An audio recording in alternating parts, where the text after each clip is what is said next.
Got a question from a client the other day. Hey, Charlie, how can I put my gravity form into my Divi page builder page? There's no connector.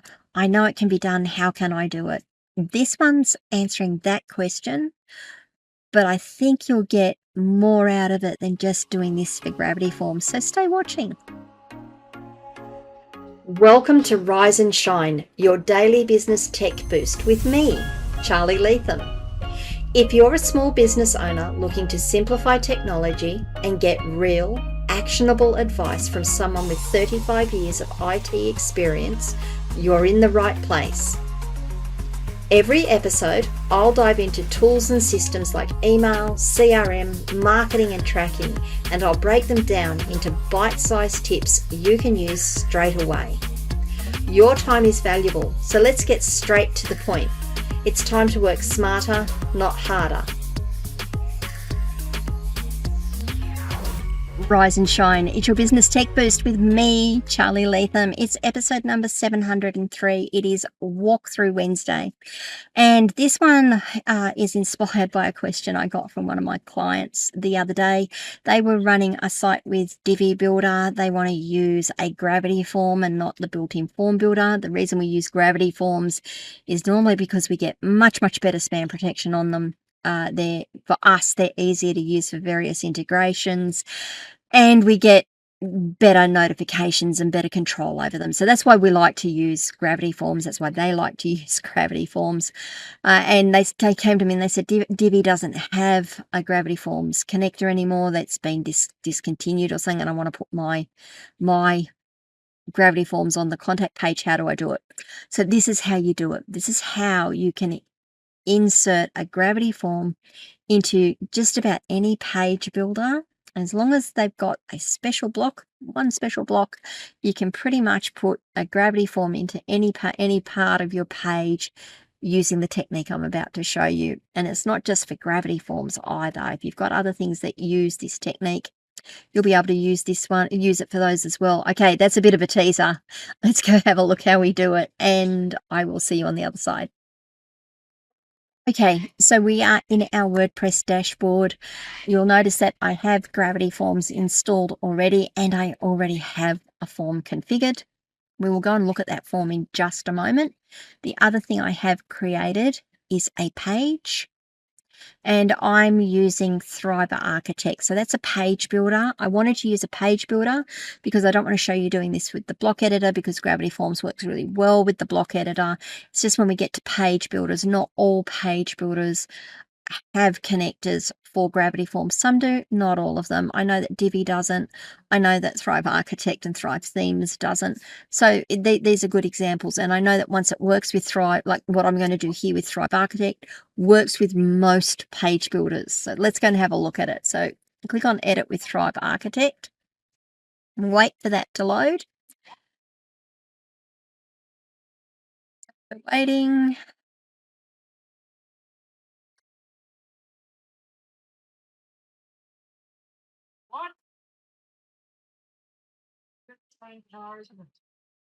Okay, cool. Excellent. So that's loaded. What we want, this is just a contact page. And what we want is to put our form in here. Now, if I go over to the Thrive Architect elements, yes, it always pops that up when it's a new site. There is no gravity forms in here. If I do search for element and type gravity, there's no gravity forms connector. So I've got to do something a little different here to make it work. And as I said, what works here in Thrive Architect works on most page builders if you don't have a connector already built into the page builder. What we need to do though, before we edit this page into what we need to do, we come back to our, I'm just going to a new window, come back to our forms.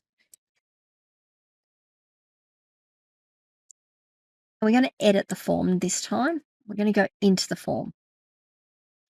So Gravity Forms has recognized that people like to use page builders, and they've given us this embed button up here. So if we click on embed, these two options allow us to use this with the block editor within WordPress. If we're not using the block editor, they've given this option down here of using a shortcode. Now, a shortcode is just a code that we put on the page that WordPress recognizes and says, go and run this function over here. And that function is what Gravity Forms has created to get the form to display.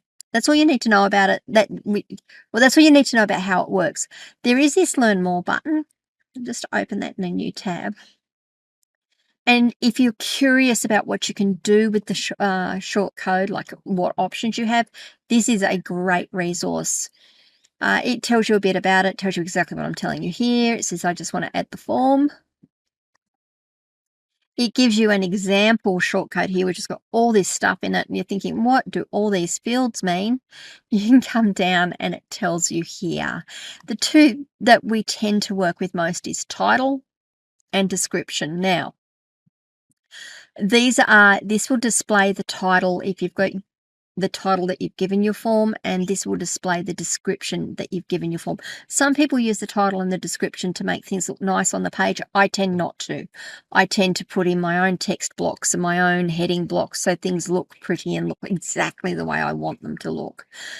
Okay, that's the shortcode. I'd recommend you go and read it if you're looking at using the shortcode and you want to know more. What do?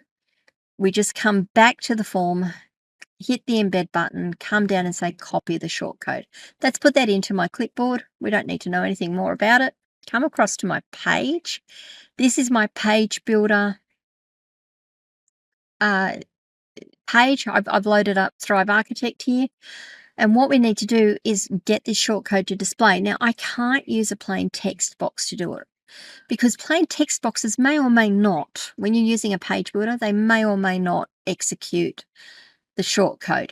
I would recommend, if you can't find the next box I'm going to show you, trying the text box and see if it does execute the shortcode. But if you've got a text box and you put the shortcode in and it doesn't work, this way should work for you. We're going to add the element. So I've clicked on add element and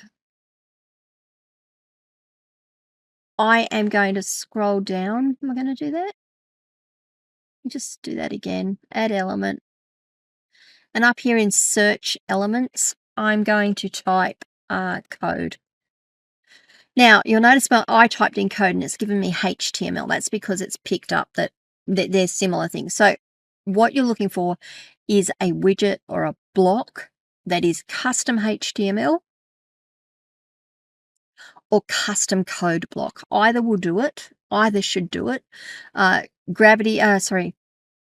Thrive Architect is giving me custom HTML. So I'm going to drag that here under my headline. And it pops up the window for me. And I'm going to just paste in the shortcode.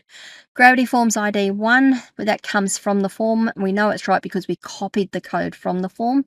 You'll see here that title equals true is the default. I always edit this and say title equals false. Click Save. And then we're going to update the page.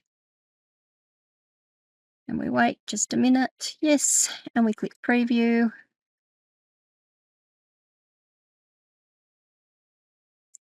We scroll down and there is our form displayed on the page. Now I can from here go and edit styles and make it look a bit different, make it look a bit prettier, but it is really that easy. Basically, you just find a box, a block within your page builder that's custom code or custom HTML. Most page builders will give them to you, and you use that shortcode in there and it will display. Well, you can see how it displays. As long as your theme is good and as long as your page builder is good, it will display reasonably.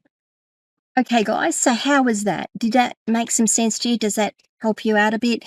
Even if you're not using Gravity Forms to do this and you're using something else and that they offer you a shortcode, now you've got another way you can go and do things, still using your page builder, but using your favorite forms plugin or membership plugin, whatever it is. You can normally get around these things by using those blocks.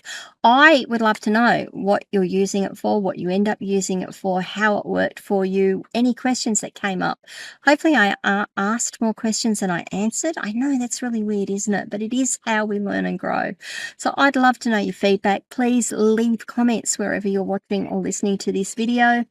And if you haven't done so already, please do subscribe to the channel and ring the notification bell so you find out when I drop more content.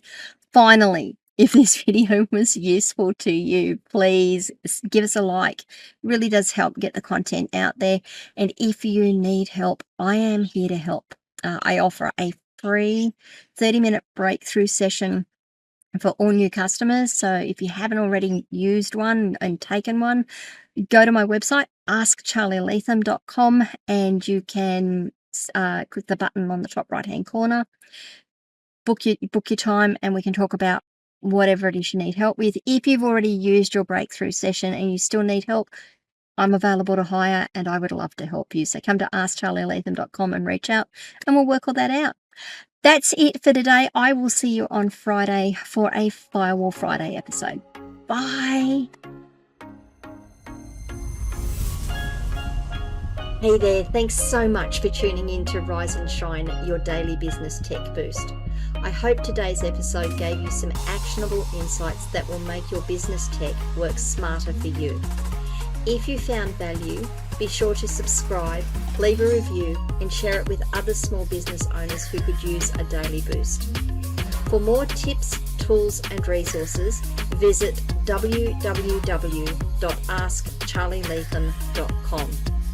Until next time, keep rising, keep shining, and let's make tech simple together.